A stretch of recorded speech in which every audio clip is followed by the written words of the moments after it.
Following the economic crash of 2008, Ireland returned to recession for the first time since the 1980s.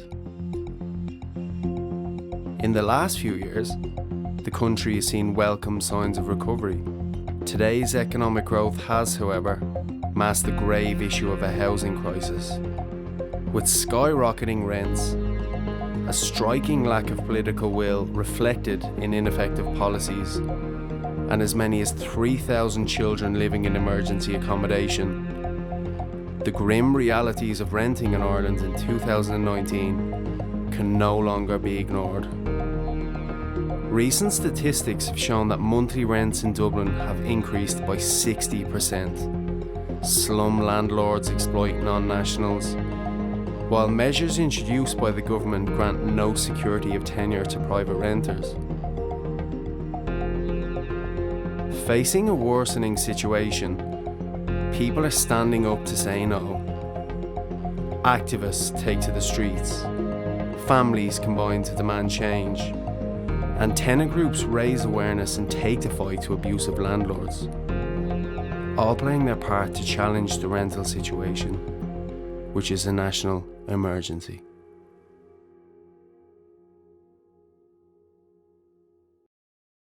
I'd say there's kind of three different types of problems renters face. On the one hand, rents have increased on average by 60% over the last 5 years in Dublin. So the cost of rent is a massive issue for tenants. One of the reasons why we've seen such a sharp increase in homelessness. Huge numbers of people who are now in homelessness, we know, come from private rental. That used to be the case. Homelessness used to be a different kind of phenomenon. Now people have been priced out of having a roof over their head. Not everyone is going to be homeless, but Peter McVerry says that 500,000 people are facing housing distress every year. And that's true, Everyone's suffering from this in one way or another. I get my eviction notice this morning. There's a family in Dublin Central that are tossed out in the street. There's single mothers living in domestic violence that are under threat of eviction. There's families who have to move to different cities because they're we can't afford living in the city because we don't have the money to pay for it. We need proper rent caps, not 4% per year for 3 years. Whose salary is going to go up by 12% in the next 3 years? On the other hand, then, there's just not enough rental accommodation available, so that makes it really difficult to find somewhere if you get evicted or if you have to move. So many derelict houses, there's so many houses that could be used just for have 4 or 5 people in the house. Nothing's done about it. The Irish public housing sector has actually been shrinking over the past 10 years because the Irish government's been selling the houses off to sometimes to private companies, sometimes to the people in them. And that just creates a new generation of landlords, give it a generation or two, So what we need is a strong, robust public housing sector. There are almost 200,000 empty houses and apartments in this country. Many of them would be suitable for social housing. We call on the government to give incentives to the owners to bring those houses, empty houses and apartments back into use, and if the owners fail to do so, compulsory purchase orders. Those houses lying empty are a scandal. Finally, you've kind of got the fundamental problem in the Irish rental sector, which is that it's one of the worst regulated rental sectors in Western Europe. Fine Gael, in fairness, most Irish political parties, I would argue they view tenants as second-class citizens.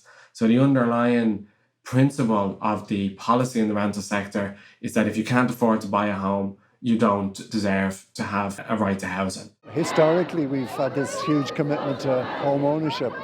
So we've neglected, I want to say the government, the state's neglected the whole private rented market, which is appalling, really. The housing crisis is a result of government policy. It's not an accident. Only government policy can change this. And we've seen in the past, with the likes of the anti-water tax movement, that we can achieve changes in government policy by getting out on the street. I remember once in the 80s, actually, when they were in power, they introduced this scheme called the Surrender Grant, where they gave people who were in social housing, they gave them enough money for them to be able to get a mortgage. So they moved them out of social housing because basically what they wanted to do was, get more people into the property owning kind of classes. Difference in terms of what tenants experience with homeowners and even people in social housing is really dramatic. For tenants, their rights are practically non-existent. And in a context where now 1/3 of people in Dublin are renting, there's 800,000 tenants in the country, that's not good enough. And for that's really what needs to change in terms of the government's understanding of the rental sector. With little change to a dire situation, some of these tenant groups have come together in an attempt to increase pressure on the government. This culminated in the formation of Take Back the City. Take Back the City is essentially a campaign. It's a direct action campaign.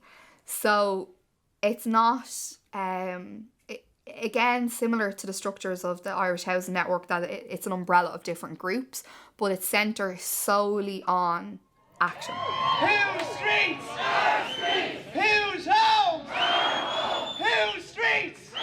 The evictions happened in Summerhill, and it was 120 migrant tenants had been evicted from 5 houses, a row of 5 houses, and those 5 houses would have had about 3 or 4 bedrooms between them.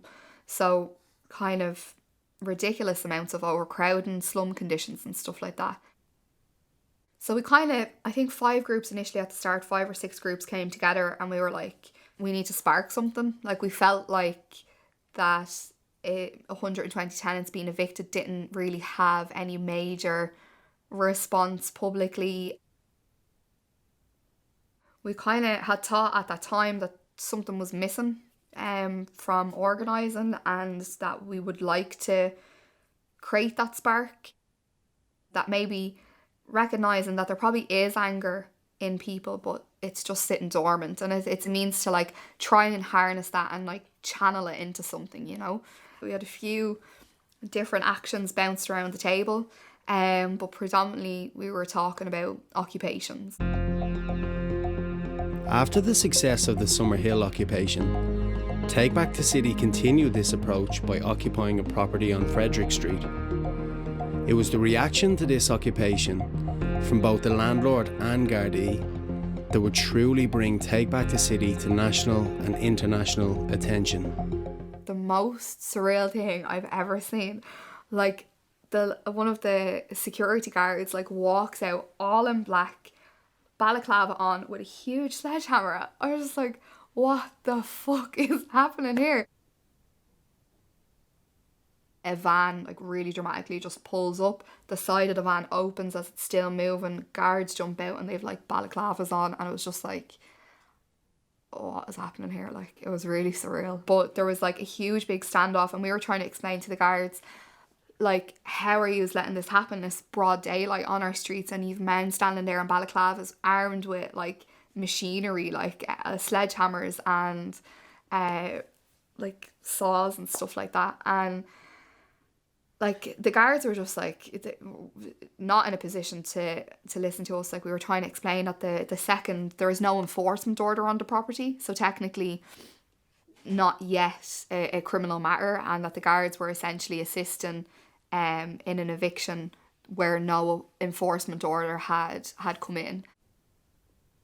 After Frederick Street, I think we got 2,000 the night before, or the night after, in Frederick Street, out because of what happened at Frederick Street.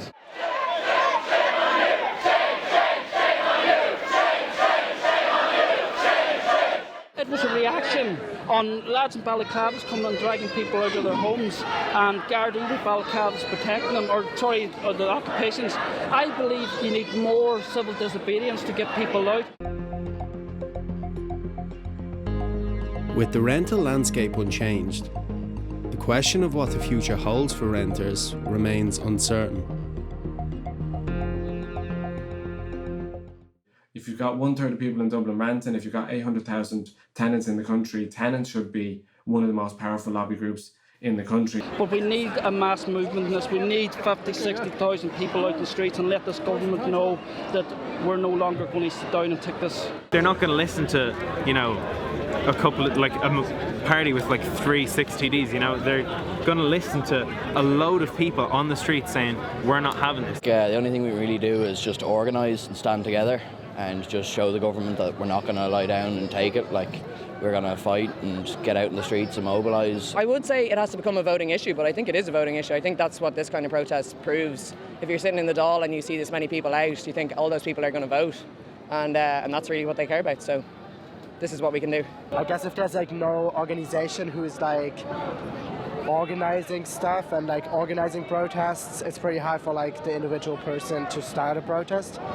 It needs a lot of like work and like power and whatever to like start a protest. And I guess people are like, okay, that's how it is. We can't change anything. We have over 1 million tenants in Ireland who are basically being exploited by a very small number of landlords. We don't have any meaningful rights in terms of fixity of tenure. We don't have any meaningful rights in terms of fair rent. We don't have any meaningful rights in terms of standards. All of those things need to change. We have just to change our system. I mean, it's not enough to have a protest or change some laws. I think that the problem is that we live for money, we think about money, and everything is about money. So if we really want to change something, we have to change our values and our mentality. In July of 2019, the Department of Housing identified 10,275 people as homeless. This figure is purely based on those residing in homeless accommodation centres. Curiously, families living in temporary accommodation, women and children in domestic violence refuges, and people sleeping rough aren't included. These numbers also fail to account for people forced to couch surf, live in hostels, or in slum conditions. Why are those in power doing so little? And how much worse do things have to get before meaningful action is finally taken?